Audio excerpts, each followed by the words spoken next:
Crooner, jazzman, séducteur éternel, la belle vie quoi. Sacha Distel nous revient avec un double album, il est avec nous.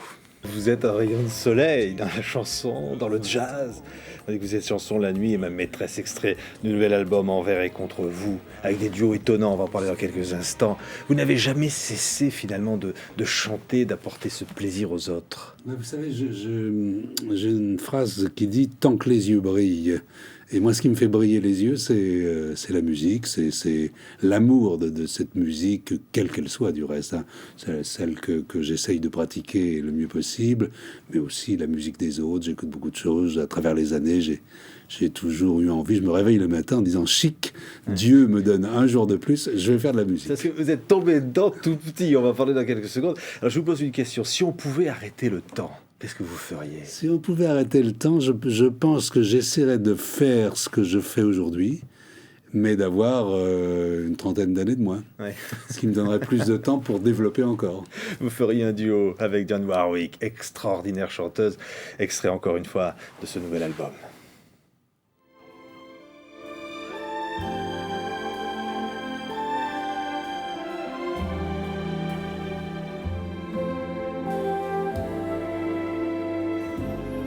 Si l'on pouvait arrêter le temps sur la tendresse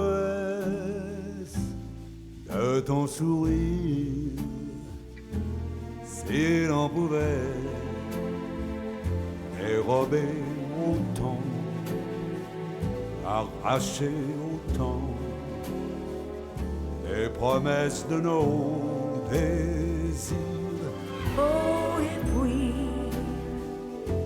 if we could stop time, this love we have will never die, lasting through spring and be spring all year, every moment filled with On a l'impression, Sacha Distel, en vous voyant dans ce duo, que là, c'est presque un rêve de gosse, quoi, de chanter avec elle. Oui, je pense que c'est les choses que peuvent apporter le beau métier, le plus beau métier du monde, que c'est pas le plus ancien, c'est le plus beau, que nous faisons, c'est-à-dire que ça permet des rencontres sans arrêt. Bon, Dionne, c'est une rencontre qui a eu lieu la première fois en 66. Elle est venue en France pour la première fois et je l'avais prise dans un de mes spectacles à l'Olympia, dans lequel il y avait Mireille Mathieu qui débutait, dans lequel il y avait plein de gens comme ça. Les Brutos avec Aldo Macione, par exemple. Et depuis, si vous voulez, une chanteuse de ce niveau d'excellence et d'originalité de son, je sais que les jeunes générations ne la connaissent plus maintenant que comme la cousine de Whitney Houston, mais moi, c'est cette cousine-là que je préfère. Vous parliez de votre première rencontre avec elle, on a le document. On va parler de tous ces duos. Alors là, ce sont des images d'archives avec Dionne Warwick, bien sûr. Mais il y a eu tellement de duos. On a l'impression que vous avez aimé, comme ça, rencontrer d'autres stars, d'autres artistes, faire des ponts entre les pays. Oui, parce que c'est la musique, c'est ça. Vous avez une personnalité, si Dieu vous l'a prêtée, vous vous en servez, vous êtes ce que vous êtes, le public vous reconnaît, vous avez cette chance-là. Vous parliez des Sacha Show. Vous avez, oui, dans la télévision... Ça se passait, bon, nous faisions la production, c'était l'ORTF, donc le producteur n'avait qu'un rôle artistique, il n'est pas de rôle financier, hélas. De façon très beaucoup plus riches les uns les autres que nous le sommes, et ça se faisait avec Mariti et Gilbert Carpentier, et c'est Mariti et moi qui nous occupions du côté artistique. Et on faisait à peu près 4 à 5 au maximum émissions par an, ce qui nous donnait quand même presque un mois entre chaque émission pour les préparer, faire écrire des chansons spéciales, parce que c'était pas de la promo, hein, c'était juste du plaisir, et on arrivait donc à travailler beaucoup ces émissions, et quand on arrivait à l'antenne, on savait ce qu'on faisait les uns les autres. Alors, Sacha Distel, qui a l'impression que vous avez toujours fait partie de notre vie. Voici ce qu'on appelle dans le jargon un long box. Hein. Ça s'appelle évidemment La Belle Vie. Ça va être un formidable cadeau de Noël. Et puis, il y a la version un peu plus courte d'un CD avec tous les succès. 75 chansons. 75 chansons. Et là, 24 chansons. 24 là, oui. Et savez-vous quelle est la première là, de la liste ici là? Scooby-Doo, hein? C'est obligé. Vous l'auriez parié. C'était surtout la chanson qui m'a fait connaître. Et si on m'avait dit, c'était en 59, si on m'avait dit que 44 ans plus tard, on me parlerait encore de cette chanson. Quand on pense à vos débuts, hein, on a l'impression que ça a été presque en famille. Évidemment, il y a Ray Ventura. Hervé Ventura était le frère cadet de ma maman. Donc, et le dimanche, j'allais chez mes grands-parents où il habitait très tard, parce que mes parents travaillaient à l'autre bout de Paris, où je suis né. Et j'assistais donc avec les copains, les collégiens et la bande de Hervé Ventura, c'est-à-dire... Il y avait Henri Salvador là-dedans. Henri après la guerre, mais quand Oui. j'avais 3-4 ans avant la guerre, où je me rendais déjà un peu compte de ce qui se passait, il y avait Bruno Cocatrix, André Ornez, Loulou Gasté, Alix Combel, il y avait enfin des musiciens, des auteurs, et tous les dimanches, je regardais tout ça. Il me semble que j'ai assisté à l'écriture de Qu'est-ce qu'on attend pour être heureux. Et puis il y avait une autre chanson, il y avait une bisbille sur radio, on pouvait dire radio, il fallait pas dire radio. Je me souviens vaguement de ça, mais bon, je suis né dedans, quoi. Sacha, les premières amours, c'est le jazz, c'est la guitare. Un magnifique album d'ailleurs chez Gitane Jazz rappelle ses débuts, c'est cette façon de jouer avec les plus grands jazzmen. Vous avez connu Parker, vous avez connu... Oui. Bien sûr, non. En fait, l'idée de base, c'était que je voulais chanter, parce que mon copain Salvador, qui était guitariste de l'orchestre Ventura, donc, et commençait à voler de ses propres ailes, m'a fait découvrir la guitare. Un jour, il dit, mon pote, j'ai un disque à te faire entendre. Et il a mis sur le tourne-disque chez lui Laura de Sinatra. Laura, there's a face in a misty light.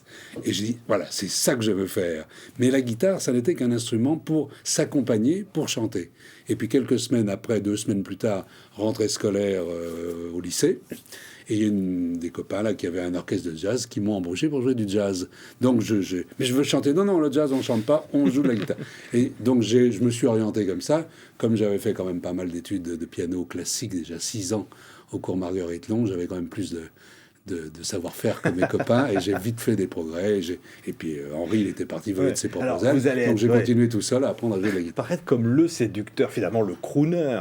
Oui, Après avoir été ça avait l'amuseur été ça. avec Scooby-Doo, Non. vous avez envie de faire un peu du jazz. Mais bon, Si ça avait été ça, ça n'aurait pas été gênant du tout. Mais au moment où j'ai rencontré Brigitte, je n'étais très connu, je dirais, que dans les milieux de jazz internationaux, puisque j'avais déjà enregistré avec le Modern Jazz Quartet, avec Lionel Hampton, j'avais déjà fait les concerts avec Gillespie, Stan Getz et tout ça. Donc, dans les milieux de jazz, dans les milieux éditoriaux, j'étais jeune éditeur de musique, mais j'avais une société qui marchait bien.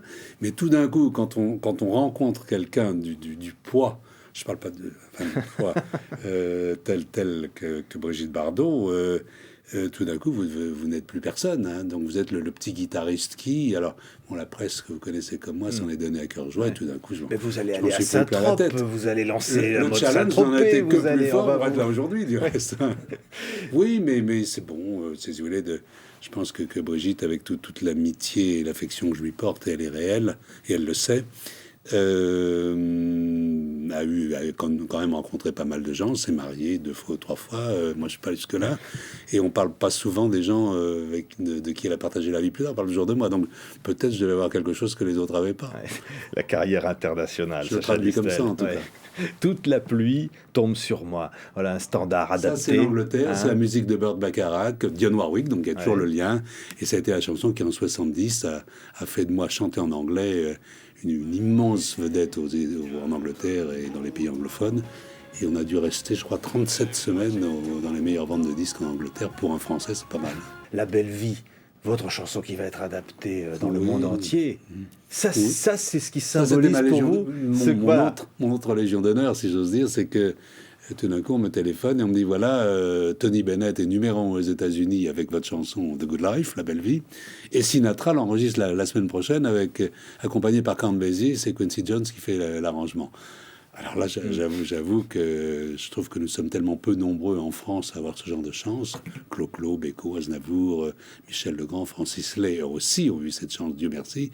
Mais c'est pas assez encore. Je pense que la musique française, qui s'américanise de plus en plus maintenant, devrait pénétrer un petit peu plus. Et grâce à vous, parce que je vous regarde souvent quand je suis dans d'autres pays, et grâce à vous, ça peut encore se faire. Ouais. Une chanson s'appelle « Je t'aime ». Hein. C'est ce qu'on peut dire de plus. C'est dans les nouvelles, c'est celle que je préfère de loin. Ouais. Alors, la vie et la chanson, selon Cette Sacha chanson-là, Distel. je reviens dessus parce que je l'aime particulièrement et j'espère que je vais pouvoir essayer de lui faire une carrière internationale parce que je crois elle a les ingrédients pour. Elle représente toute la carrière. Parce que quand je parlais d'un acte d'amour, c'est vrai que le public vous a donné beaucoup d'amour. Vous lui en avez donné beaucoup Oui, aussi. oui, oh, ça, je veux dire, c'est un mariage très heureux et qui dure. Ouais. C'est bien, comme le mien à titre personnel, du reste. Mais je pense que chaque chanson apporte quelque chose de différent, qu'elle soit belle, qu'elle soit drôle, qu'elle soit amusante, qu'elle soit rythmée, qu'elle soit mélodique.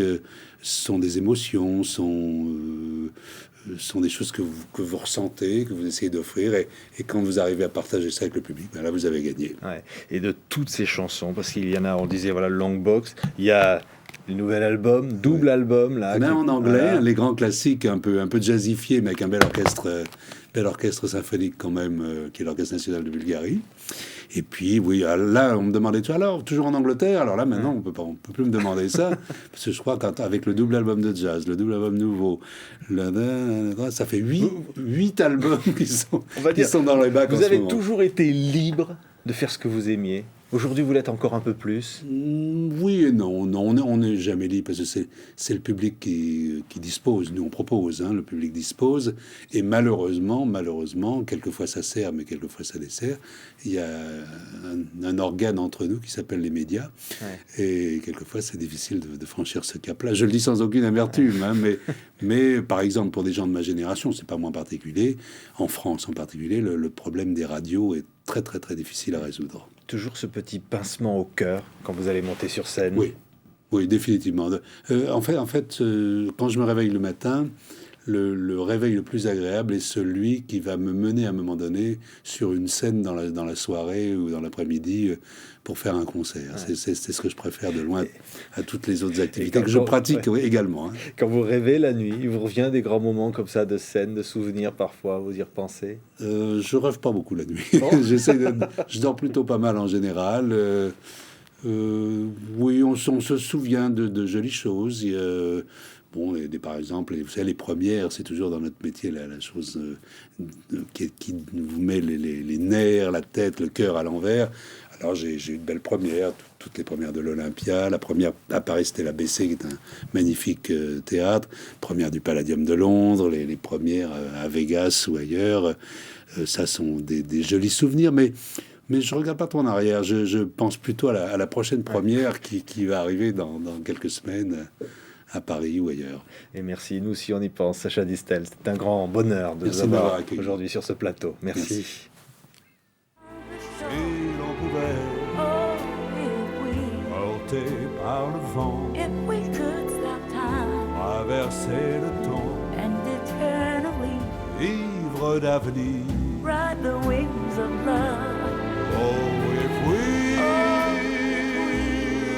we could stop time. Maintenant.